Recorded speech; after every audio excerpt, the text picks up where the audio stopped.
bonsoir.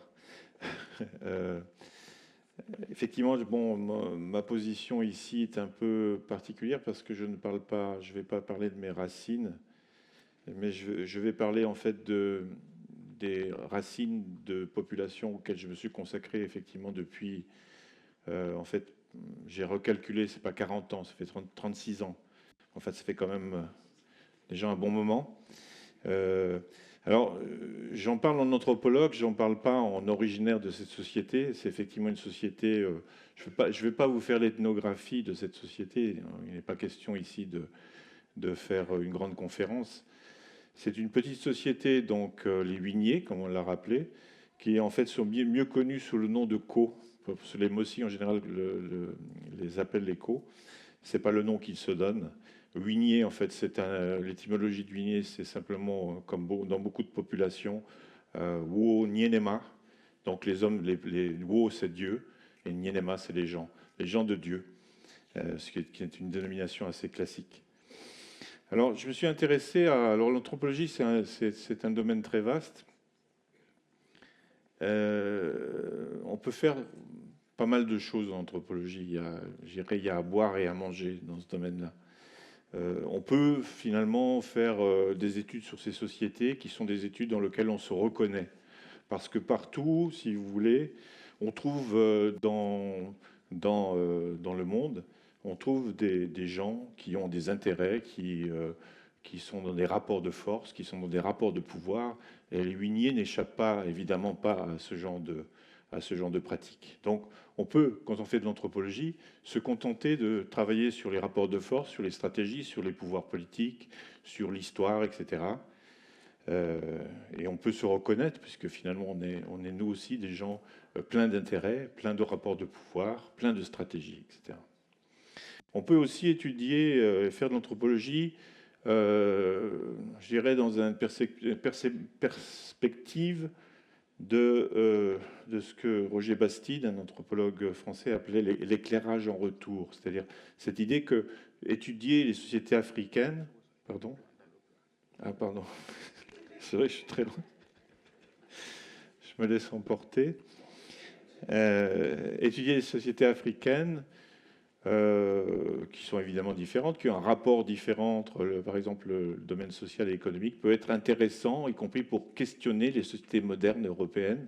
Et donc, il y a eu aussi toutes sortes de travaux qui se sont engagés sur cette piste-là en disant ces sociétés africaines sont intéressantes en soi parce qu'elles ont développé d'autres modèles sociaux, d'autres manières finalement de combiner l'économique et le social qui est intéressante à étudier et qui éventuellement peut être considérée comme une base critique par rapport à la société moderne, à la société capitaliste, etc. Dans ce type d'approche, on reconnaît ces sociétés, c'est-à-dire qu'elles ne sont pas exotiques, elles ne sont pas différentes. On reconnaît les rapports de force, on reconnaît les rapports entre économie et sociale, etc. Sur quoi je m'attache depuis des années, j'ai fait beaucoup de choses dans ma carrière, je n'ai pas travaillé sur un seul sujet dans cette population-là. Je me suis intéressé aux questions funéraires, donc aux grandes funérailles, aux rites funéraires, notamment aux rites animistes funéraires, et aux théories des rapports entre le corps et l'âme qui sont impliquées en fait dans ces rites funéraires. Et c'est là, au fond, où on se dit que l'anthropologie permet de refléter, de donner une image de ces sociétés dans lesquelles on ne se reconnaît pas. Et finalement, c'est pour ça qu'on passe 36 ans, comme je l'ai fait, à travailler sur ce genre de terrain. C'est parce qu'en fond, ce type de société, lorsqu'elles mettent en scène ce type de pratiques, ces rituels, sont tellement étranges, tellement exotiques, tellement difficiles à comprendre, qu'il faut beaucoup de temps en fait, pour se mettre au service de ces sociétés et d'essayer, au fond, d'en dégager le sens. Au fond, pour moi, l'anthropologie, c'est d'abord l'humilité de devoir se mettre au niveau de ce que les gens ont à nous dire. Les paysans de base, les devins, les gens avec qui je travaille, les aînés, les chefs de terre, les maîtres de l'eau, etc., sont des gens qui parlent facilement Simplement, on finit assez vite par les lasser si on leur pose des questions assez inintéressantes. Donc il faut constamment se mettre, nous, au niveau intellectuel de ce qu'ils ont, nous, à nous dire. D'accord ?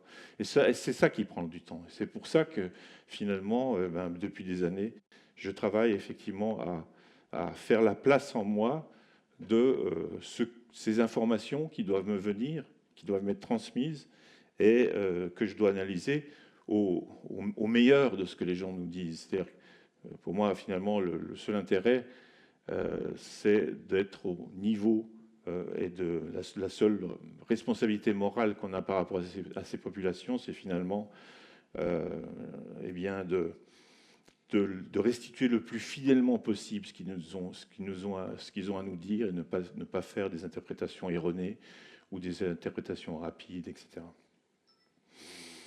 Deuxième thème sur lequel, alors, je dirais que sur la réflexion sur les racines, sur la question des racines, si je reprends quelques instants le cas de ma société d'études, en fait, c'est des gens, je réussis à reconstruire un petit peu l'histoire, c'est une société, ce qu'on appelle en anthropologie une société de la frontière. C'est-à-dire, en fait, c'est des gens qui sont arrivés, c'est en fait Boromo, c'est on dirait la capitale du pays huinier. Donc Boromo, c'est pas une ville spécialement enclavée, hein, c'est une ville qu'on visite lorsqu'on passe entre Ouaga et Bobo. Il n'y a rien de très compliqué là-dedans. Et ce sont des gens, des populations qui se sont installées donc au long du Moun, sur la rive droite du Moun, à partir, je dirais, de la fin 17e.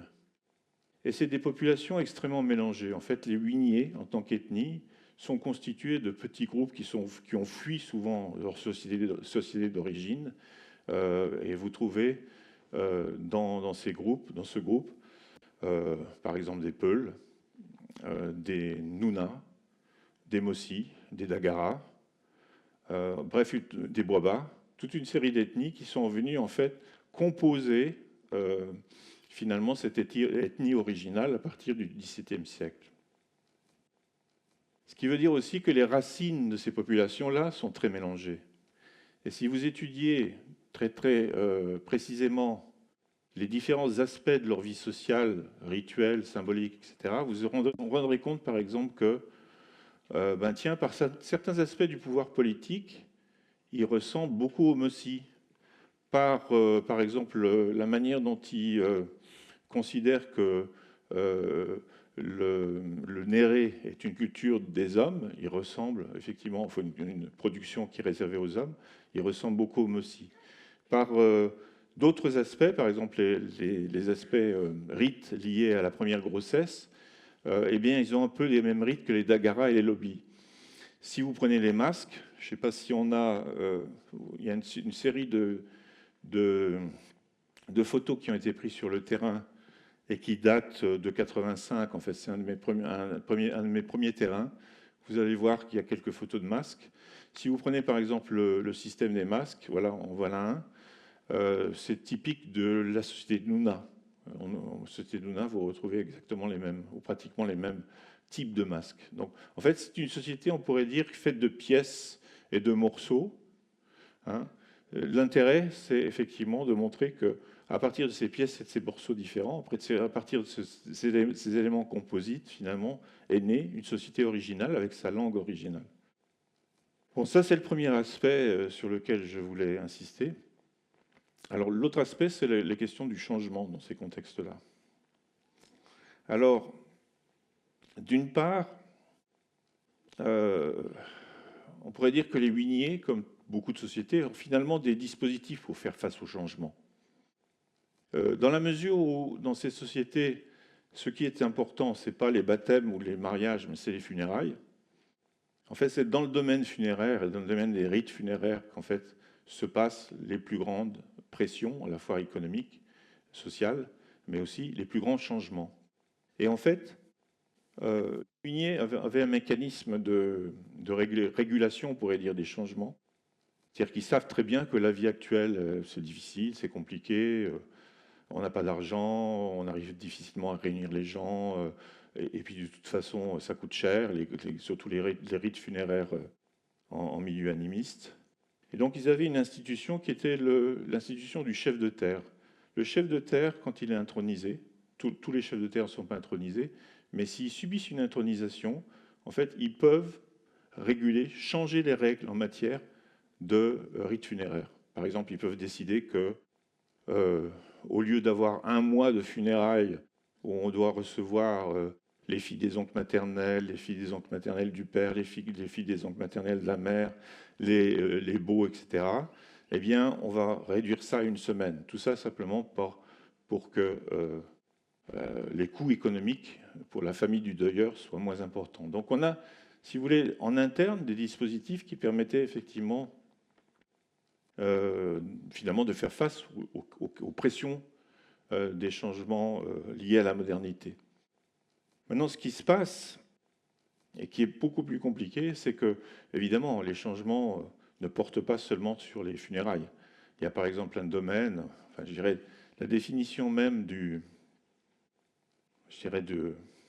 bon huinier, de l'homme huinier, c'est ce qu'ils disent eux-mêmes, c'est l'homme qui charge le monde. Hein, l'homme qui charge le monde sur sa tête. Et au fond, c'est pas très différent, je dirais, de la conception de Sankara et l'idée de l'esclave du peuple. Pour moi, c'est un peu la même chose. Simplement que ces questions de responsabilité, cette manière, cette volonté d'assumer la responsabilité est de plus en plus rare. En fait, l'homme qui chargeait le monde, c'était quelqu'un qui souvent faisait appel à ses aînés ou à ses chefs, qui eux-mêmes faisaient appel, je dirais, à la religion, aux esprits, au génie, aux fétiches, etc. Et c'était dans ces contextes-là que se faisait finalement la charge du monde. La charge du monde, on avait à charge le monde, et on avait à charge le monde à travers effectivement une série de relations entre les hommes, entre les jeunes et les vieux, et entre les vieux et les esprits, les fétiches, etc. Évidemment, le monde moderne, c'est un monde qui n'est pas très compatible avec ce type de philosophie, je dirais. Et on a de plus en plus de gens qui se défilent, qui ne veulent plus être chargeurs du monde, qui veulent simplement penser à eux, à faire ce qu'ils ont envie de faire, et pas grand-chose d'autre. Et effectivement, je dirais, une grande partie de ce qui se passe actuellement, enfin de ce qu'on voit se dérouler, je dirais, journellement devant ses yeux, quand on est assez observateur, c'est notamment la fin des rites funéraires traditionnels, et puis, je dirais des pressions. Alors, j'ai appelé ça, on est dans une situation dans laquelle on est dans des phénomènes de crise d'engendrement. C'est-à-dire, au fond, la société n'est plus en état, finalement, de générer des règles pour faire face au changement, parce que le changement, il est trop rapide, il concerne trop de secteurs à la fois, pas seulement les funérailles, mais d'autres secteurs, et puis qu'il est multiforme, d'accord? Et j'observe de plus en plus de situations dans lesquelles, par exemple, je vois un jeune qui va voir ses vieux. C'est pour ça que je dis qu'on est dans des crises d'engendrement. Les crises d'engendrement, c'est des crises dans lesquelles, finalement, les enfants deviennent les parents de leurs parents. Et une scène typique de ce genre de situation dans lesquelles les enfants deviennent les parents de leurs parents, c'est des enfants qui viennent dire à leurs vieux, à leur père ou à leur mère, dépêche-toi de te convertir à l'islam ou au christianisme, parce que moi, je n'ai pas les moyens de te payer des cérémonies coutumières, et donc tu n'auras rien du tout si tu ne le fais pas. D'accord ? Et on est de plus en plus dans ce genre de situation actuellement. Donc on est véritablement dans des crises d'engendrement qui sont extrêmement douloureuses, enfin difficiles à gérer. Dernier point sur lequel je voudrais parler ce soir, c'est en tant qu'anthropologue, j'ai cherché tout le temps finalement à être en relation avec les gens, bien évidemment, mais surtout finalement à être dans une relation de don contre don. J'ai embêté tous ces gens-là depuis des années, à leur poser des questions innombrables sur des tas de sujets, etc., à observer leurs rituels, tout ça. Et finalement, qu'est-ce que je pouvais leur donner en retour? Et comme c'est une société à masque, je me suis dit, à un moment donné, que ça pourrait peut-être pas être pas si mal de faire un festival de masques. Et bon, j'ai réussi à trouver un peu de sous du côté de la Suisse, ils ont accepté effectivement de financer un festival de masques, ce qui s'est passé sur une dizaine d'années. Donc avec une conception un peu originale, il ne s'agissait pas de réunir tous les masques à Boromo, mais d'essayer d'avoir une espèce de festival itinérant dans 4 villages différents qui permettaient, chaque village permettant de regrouper différents villages entre eux. Et finalement, on avait un festival itinérant sur 4 jours. Alors pour moi, au départ, c'était une opération vraiment de contre-don. J'avais trouvé ça comme manière finalement de remercier ces gens avec qui je travaille et que souvent, comme je disais, j'embête avec mes questions innombrables, inappropriées, bizarres, etc. Mais je me suis rendu compte, et c'est là où la question des racines est intéressante, parce que les racines, bien évidemment, c'est des racines internes, mais quelque part, le regard externe, et de plus, je dirais de plus en plus d'ailleurs, le regard externe sur ces racines, compte énormément dans la reproduction et dans la consolidation de ces racines internes. Au fond, ce que les gens m'ont dit, au bout de quelques temps qu'on avait commencé à faire ces différentes journées de festival, c'est enfin, on a notre projet. Les musulmans ont leur projet, les chrétiens ont leur projet, et nous, les animistes, on a notre projet. D'accord? Et c'était ça, pour eux, enfin, ce langage-là, c'était vraiment dans ce langage-là qu'ils en parlaient. Hein, et ça veut dire qu'effectivement, les luttes sont fortes, hein, je dirais les guerres de religion sur le terrain sont fortes.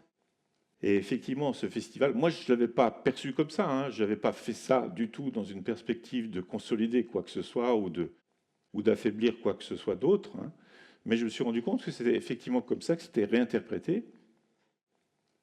Alors, il ne faut pas trop non plus être... enfin, il faut rester assez mesuré dans ce genre de succès parce qu'au fond, la culture, par définition, ça ramène, c'est pas des activités génératrices de revenus. Hein, c'est pas avec la culture que vous pouvez financer, autofinancer des événements comme cela. Donc quelque part, quand vous commencez un festival de Vasque, l'idéal, ce serait de jamais s'arrêter. Alors vous savez que les bailleurs, ils fonctionnent pas comme ça. Les bailleurs, ils financent pendant 4 ans ou 5 ans. Ils financent pas sur 50 ans. D'accord. Et donc, effectivement, en même temps que on voit bien, et je suis très très content de cette opération parce qu'effectivement, j'ai eu l'impression de pouvoir articuler une demande interne avec mon besoin externe de rendre quelque chose. En même temps, les gens me disent sur le terrain, tu as enterré un cadavre, mais les pieds continuent de se ressortir. Et donc, il faut enterrer le cadavre, réussir à enterrer aussi ses pieds. C'est pas évident. Heureusement, la mairie de Boromo a décidé de reprendre en charge effectivement cette opération. Donc, quelque part, on peut imaginer pouvoir continuer effectivement dans la durée à avoir ce type de force externe qui vient, pour certains aspects, j'irais retarder un petit peu le délitement complet de cette société sur le plan culturel. Merci.